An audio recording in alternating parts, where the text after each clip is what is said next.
ఓం నమో వెంకటేశాయ నమ. ఓం శ్రీ సీతారామచంద్ర పరబ్రహ్మ స్వరూపిణి నమ. ఓం దక్షిణామూర్తే నమ. ఓం ఆచార్య శంకరాచార్య గురుభ్యో నమ. ఓం శ్రీ మాత్రే నమ. మనం ఇవాళ ఎపిసోడ్ 16 చెప్పుకుందాం. ఇది ఏంటంటే ఇది అద్భుతమైన శ్లోకం. ఇది వాక్ శుద్ధికి సంబంధించినటువంటి శ్లోకం. ఇది అందరికీ పనికి వచ్చేటువంటి శ్లోకం. ఇది నేను మన అందులో పోస్టింగ్ చేస్తాను. ఇది అందరూ కూడా దీన్ని చదువుకొని పిల్లగాళ్ళకి, ముఖ్యంగా పెద్దలకు కూడా ఇది చాలా పూజించుకుంటే మాటలు తొందరగా వస్తాయి, జ్ఞానం వస్తుంది, అన్ని పిల్లగాళ్ళకి చదువులు అన్నీ బాగా వస్తాయి. కాబట్టి దీన్ని శ్రద్ధగా దీన్ని నేను అక్కడ పోస్టింగ్లో పెడతాను, దాన్ని మీరు గమనించగలరు.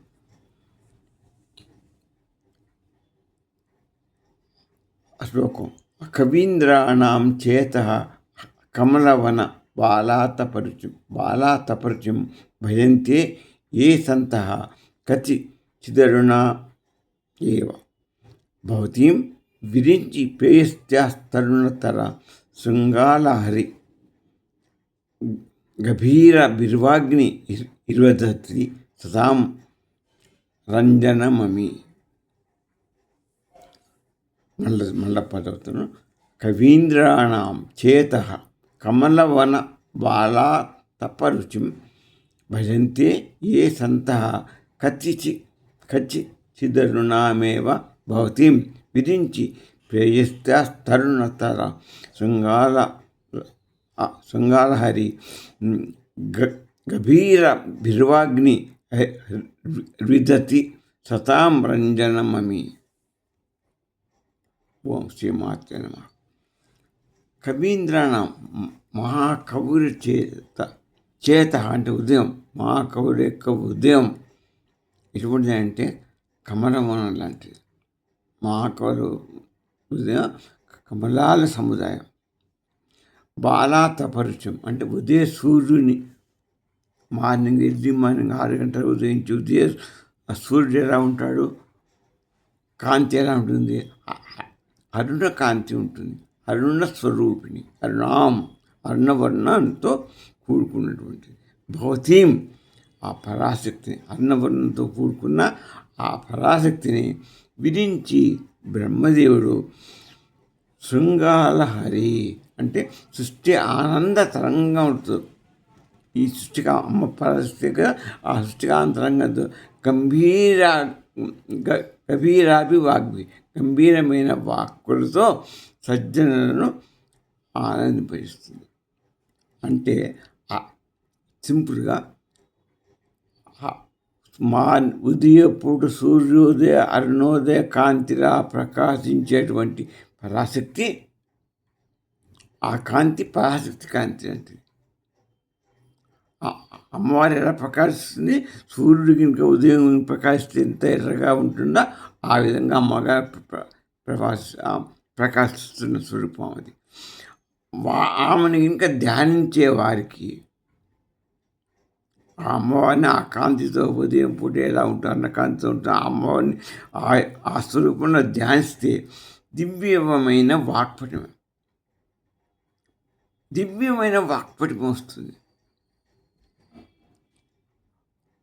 పిల్లకాళ్ళకి జ్ఞానం వస్తుంది. వాడు కొంతమంది మాటలు సరిగ్గా రాకపోతే స్వచ్ఛంగా వస్తాయి మాటలు.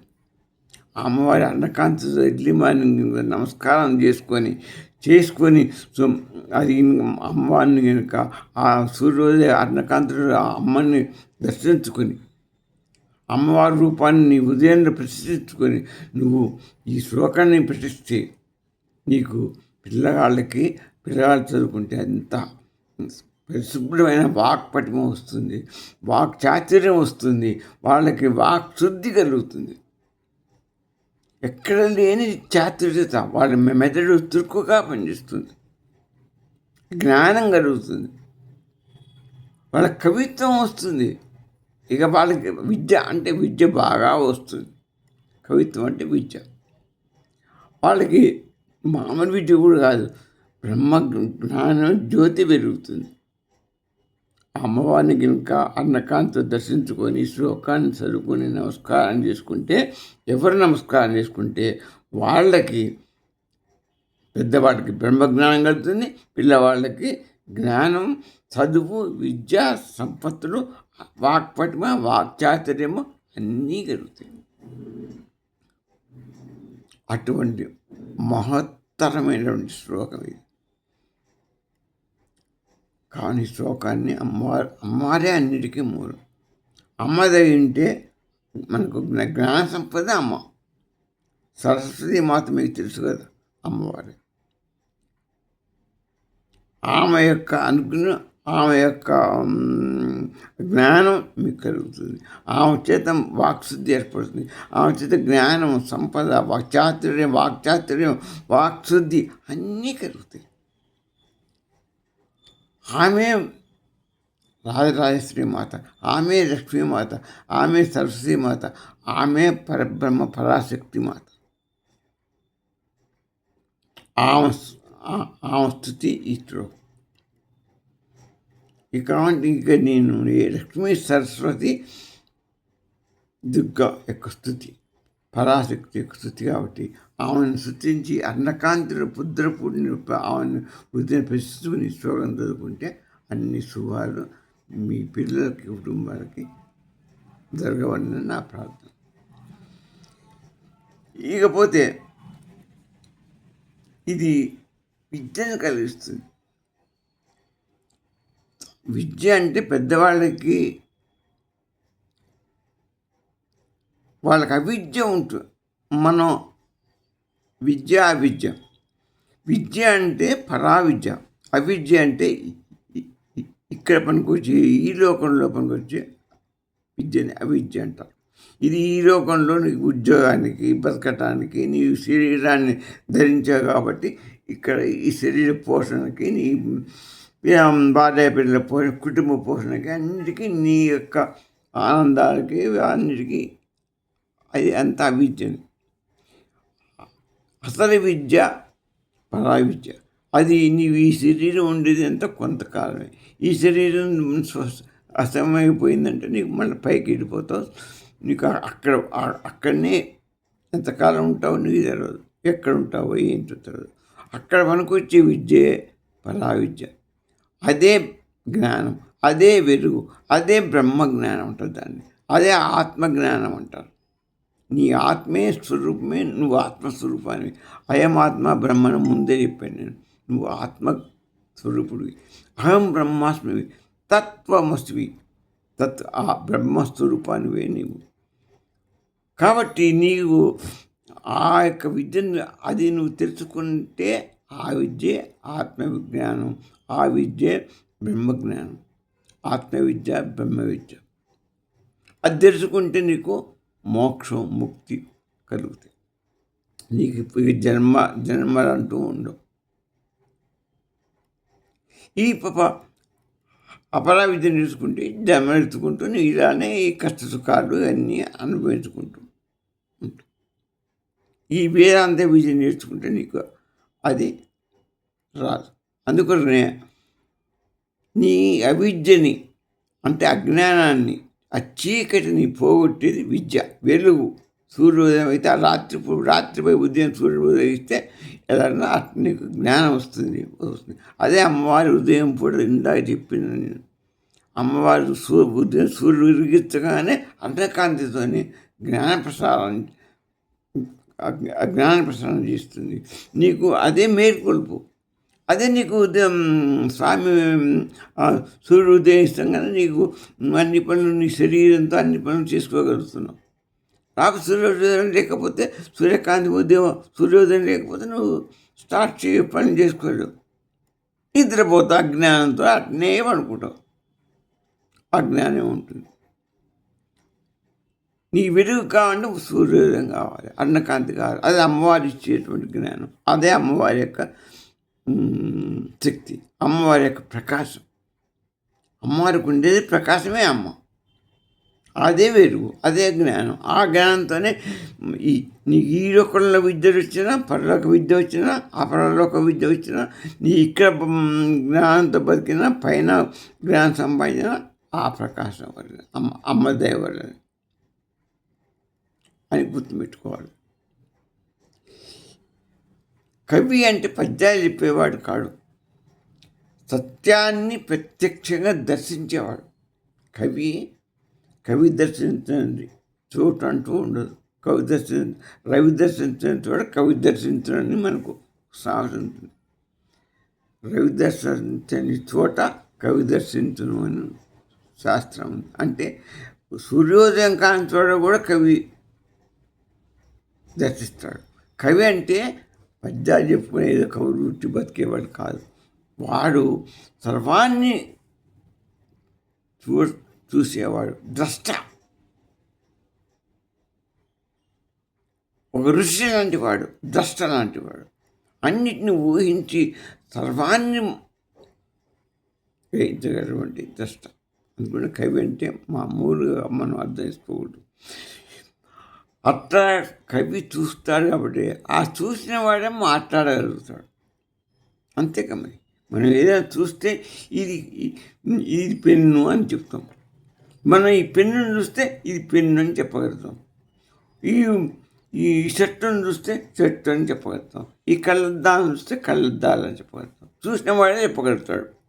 చూడని వాడికి కళ్ళద్దాలు ఎలా ఉన్నవి చెప్పలేదు. అనుకుని ఋషులు కవులు చూస్తారు కాబట్టి వాళ్ళు చెప్తారు, వాడే మాట్లాడగలుగుతాడు. ఆ విన్నవాడు ఎవరు? ఆ విన్నవాడు ఉపన్యాసం చేస్తాడు. వాడి దగ్గర దస్త చెప్తాడు, అది విని వీడు ఉపన్యాసం చెప్తాడు. ఆ విన్నదాన్ని మళ్ళీ తిరిగి ఉపన్యాసపూర్వకంగా వీడు చెప్తాడు. ఆ దస్త అన్నవాడు ఉపనిషత్తుని చూసి దర్శించి దష్టతోని ఉపనిషత్తులు కూడా చూడబడ్డాయి, మహాత్ముల చేత చూడబడ్డాయి. అవి చెప్తారు. మహర్షులు వేరే సంవత్సరాలు తపస్సు చేసి వారు దర్శించినయే స్థుతులు, విన్నారు, దర్శించారు. అవే మనకు వేదాలుగా ఉపనిషత్తులుగా ఉద్భవించింది. ఇక ఈ ఉపనిషత్తులలో వాళ్ళు చెప్పినవి, వాళ్ళు దర్శించినవి ఉపనిషత్తులు అనుకుంటారు మహర్షులు. అందులో ఒకటి కేనోపనిషత్తు ఏం చెప్పిందంటే యద్వాచన అభ్యుదితం, అంటే వాక్కు వర్ణించలేనిదే బ్రహ్మ. బ్రహ్మతత్వం అంటే వాక్కుతో మనం వర్ణించడం. ఆ పరబ్రహ్మాన్ని ఎవ్వరూ వర్ణించలేదని కేనోపనిషత్తు చెప్పింది. వాక్కుతోని సహస్ర ఫణీంద్రుడు కూడా ఆ బ్రహ్మతత్వాన్ని, పరబ్రహ్మ స్వరూపాన్ని వర్ణించలేదు. ఎవ్వరి తరం కాదు. అట్ట వర్ణించలేనిదే బ్రహ్మ అంటే పరబ్రహ్మ స్వరూపం, సత్ప్రతి స్వరూపం. గుర్తుపెట్టుకోవాలి ఎప్పటికీ మీరు. ఆ బ్రహ్మానుభూతి వచ్చిన తర్వాత వాక్కే, ఆ బ్రహ్మ జ్ఞానం నీకు వచ్చిందనుకో, నీకు వాక్కు బ్రహ్మవాహినిగా మారిపోతుంది. ఆ జ్ఞానం కనుక వచ్చింది, ఆ పరబ్రహ్మ నుంచి నీకు వాక్య, ఆ అమ్మవారి నుంచి ప్రకాశం వచ్చి జ్ఞానం వచ్చిందనుకో, నీకు గోదావరి గలగలా మోగుతుంటుంది. వాక్శుద్ధి ఏర్పడి నీకు ప్రవహిస్తుంది. ఇక తైత్రీయ ఉపనిషత్తు ఏం చెప్పిందంటే సత్యం జ్ఞానం అనంతం బ్రహ్మం. ఆ పరబ్రహ్మం, పరాశక్తి సత్యమైనది. సత్యం జ్ఞానం అంటే వెలుగుతూ ప్రకాశ స్వరూపం అమ్మవారి జ్ఞానం. అనంతం. అది ఏదో కొద్దిగా ప్రకాశం అట కాదు, అనంతమైన ప్రకాశం, బ్రహ్మస్వరూపం. సత్యం జ్ఞానం అనంతం బ్రహ్మస్వరూపం పరాశక్తి. ఆ మంత్రం మహత్యం కదా. అందుకనే ఆ ప్రకాశం అని జ్ఞానం వస్తే నీకు వాక్శుద్ధి ఇవన్నీ ఏర్పడతాయి. అన్ని నువ్వు తిరిగల వాడితే నీకు అంతా నీ జ్ఞానం, అది కావాల్సిన మనిషి జ్ఞానమే. ఆ జ్ఞానమే నీకు అన్ని రకాలుగా నువ్వు బాగుపడతావు. నీకు ఉద్యోగం రావాలన్నా జ్ఞానం ఉండాలి. నీకు ఏదైనా తెలవాలన్నా జ్ఞానం ఉండాలి. ఈ వస్తువు ఏంటని చెప్పాలంటే జ్ఞానం కావాలి. ఏ పని చేసినా జ్ఞానం, మైండ్కి పని చేయకపోతే నీకు ఏది లేదు. అది అమ్మవారి స్వరూపం, అమ్మ ప్రకాశం, అమ్మ చైతన్యం. అది తెలుసుకో. అందుకని నీ ఇందా చెప్పిన శ్లోకం అంత ముఖ్యమైనదని చెప్పాను. తత్వమసి అని చాందోబిడితో చెప్పింది. తత్వమసి, ఆ పరబ్రహ్మ స్వరూపానివే నీవు. అయమాత్మ బ్రహ్మాన్ని కూడా మనం తెలుసుకున్నాం కదా. అహం బ్రహ్మాస్మి అని కూడా తెలుసుకున్నాం. 4 వేదాలు 4 మహావాక్యాలు చెప్పినాయి. దీని శంకరాచార్యులు ఏం చెప్తారంటే సౌందర్యలో దేవిని ఆయన ఒక శరీర సౌష్ఠవాన్ని వర్ణించలేను. దేవిని పరాశక్తిని ఆయన ఒక శరీర సౌష్ఠవంగా ఒక రూపంగా వర్ణించలేదు. మరి ఏం చేశాడు? ఆమెకు ప్రతి అవయవం ఒక ఉపనిషత్తుగా భావించాడు. ఆమె ప్రతి ఒక్క అవయవము ఒక ఉపనిషత్తు, అంటే ఒక జ్ఞాన స్వరూపం.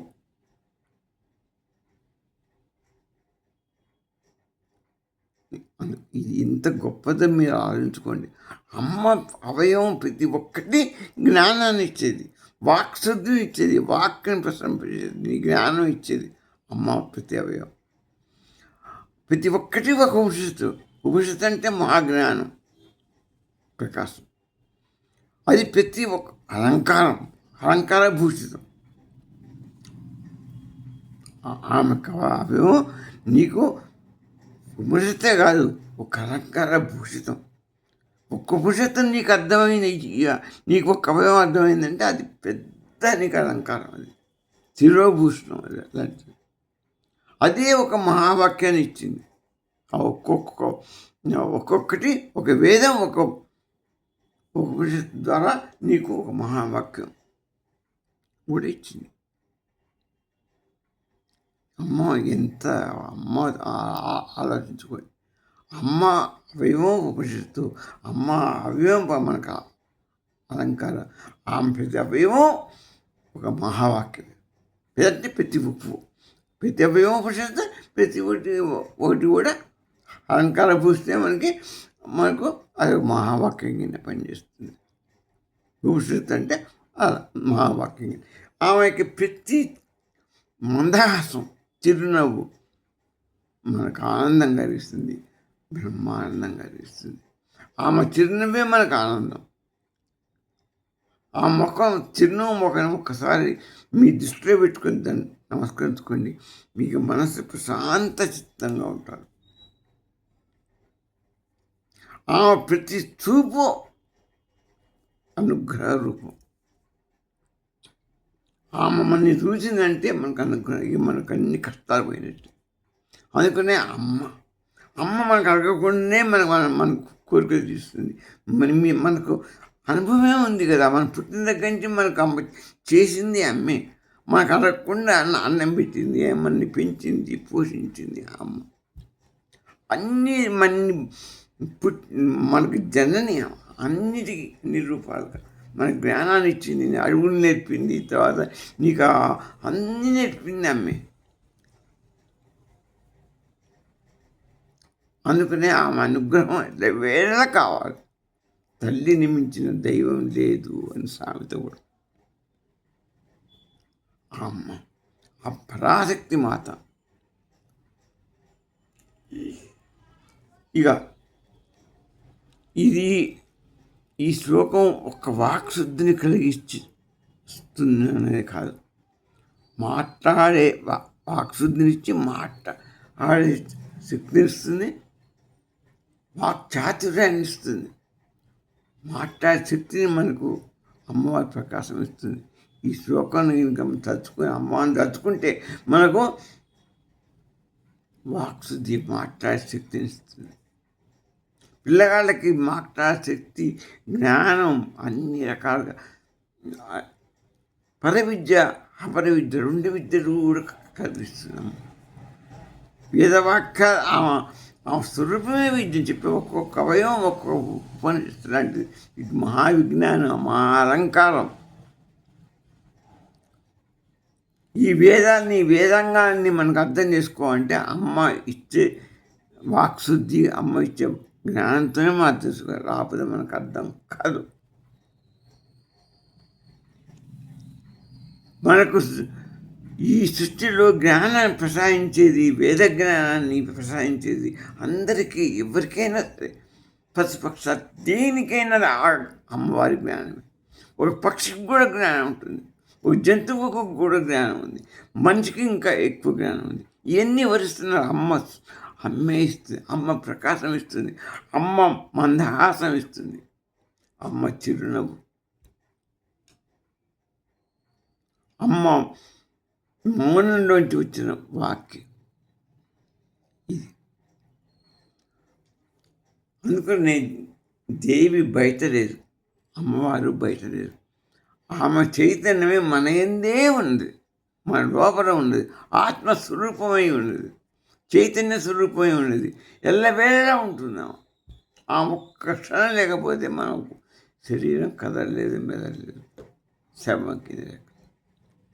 బయట సూర్యోదయం కాదు ఎరిగిది, మన మనసులోనే అమ్మవారు మనకు ఎరిగిస్తున్నది. పొద్దున లేగానే మనసులో నుంచి నీకు ఆ చల్లం స్పందన వస్తూనే నువ్వు లేవగలుగుతున్నావు. లేచి తెల్లవారిందని నువ్వు లేచి నీ పని నువ్వు చేసుకుంటావు.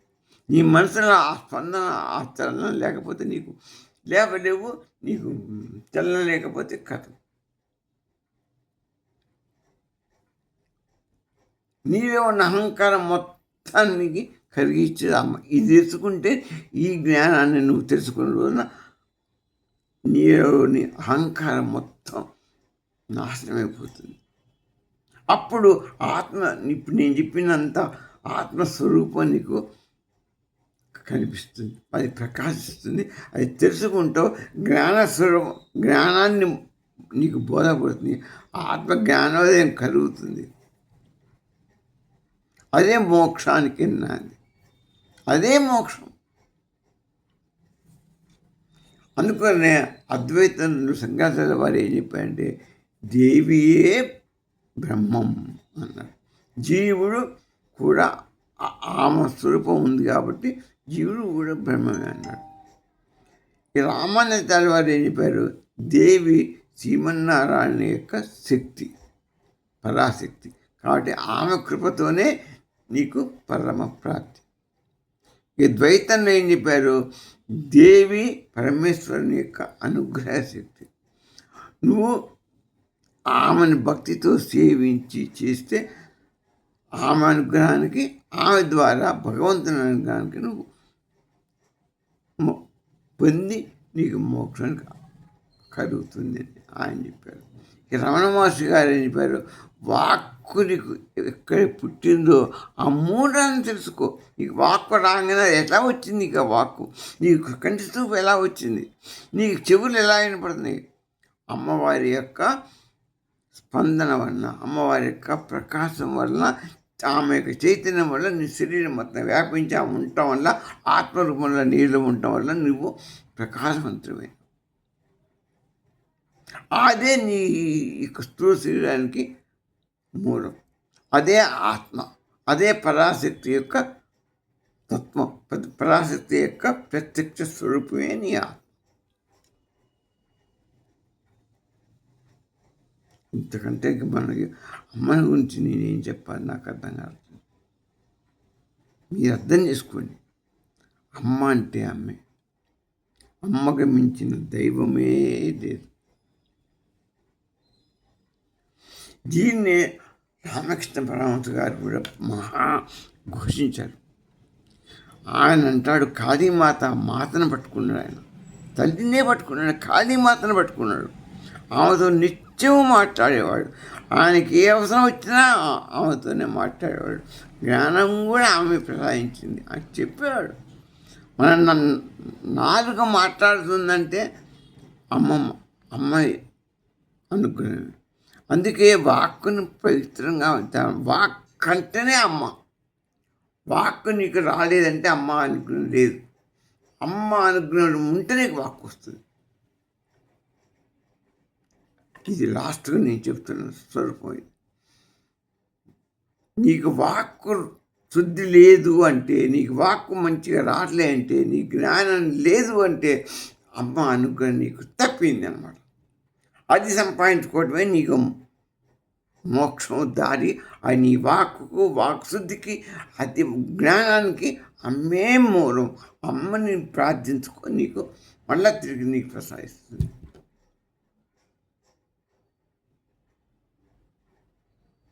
అందుకని పరాశక్తి పరబ్రహ్మ స్వరూపిణి. తుచ్చులు కొంతమంది తల్లిని వ్యాధి తెలియక నానా ఇదిగా బాధ పెట్టేవాళ్ళు ఉన్నారు, మూర్ఖులు. ఆ నరకానికి పోయి నానా బాధలు పడతారు. వచ్చే జన్మల వారికి ఈ జన్మలు వస్తే మొత్తారు. స్వామి వివేకానంద గారు ఒకటే చెప్పాడు, పవిత్ర హృదయం నుంచి వచ్చేలా పవిత్ర నీ ఉదయం నుంచి వచ్చేది అదే మాట వస్తుంది. నీ పవిత్ర నుంచే వస్తుంది వాక్కు. ఆ పవిత్ర ఉదయం కావాలంటే అమ్మ అక్కడ స్థిరమై ఉండాలి. ఈ శ్లోకం అదే చెప్తుంది.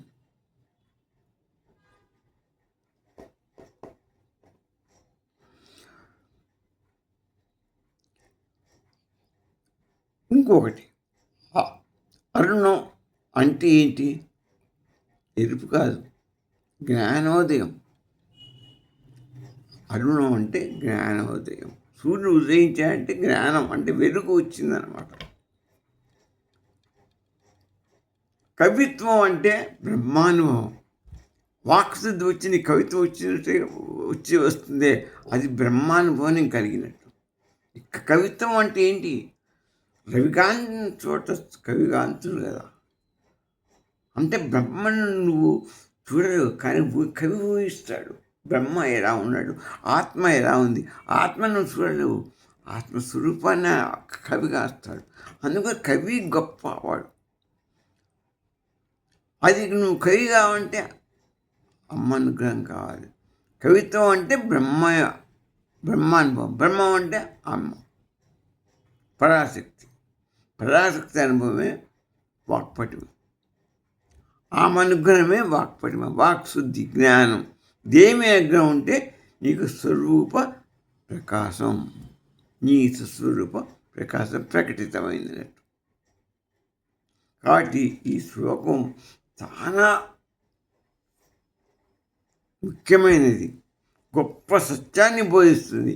పరాశక్తి అనుగ్రహం పొందిన వాడికి వాక్కు కేవలం శబ్దం కాదు, అది ఉపనిషత్తుల నాదం. బ్రహ్మాన్ని తెలిసినవాడు మాట్లాడిన ప్రతి మాట వేదం. వాడు మాట్లాడిన ప్రతి మాట వేదమే అవుతుంది.